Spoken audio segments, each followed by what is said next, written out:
आणि 7:30 वाजता माझ्या दोघी बंगल्यावरती छापा टाकला आणि बंगल्याचं पूर्ण सर्च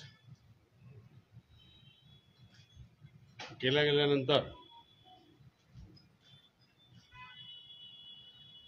त्यापूर्वी अँटी करप्शनने गुन्हे दाखल केले.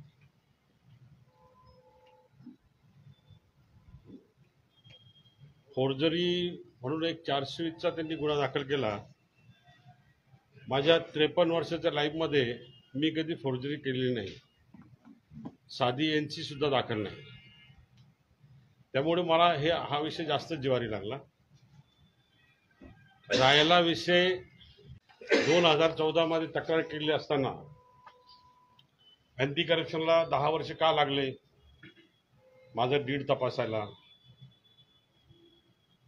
एका दिवसाचं काम होतं, 2 दिवसाचं काम होतं, 5 दिवसाचं काम होतं.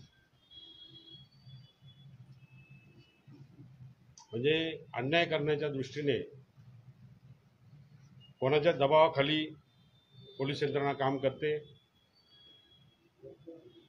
पोलिसांनी थोडंसं संयम ठेवला पाहिजे, पडताळणी केली पाहिजे. जर हे डॉक्युमेंट जर फोर्जी असतील तर ह्या शिवसैनिकासमोर त्या अँटी करप्शनच्या सुप्रिटेंडेंट समोर जाहीरपणे आत्महत्या करेन, जाहीरपणे गळफास घेईन.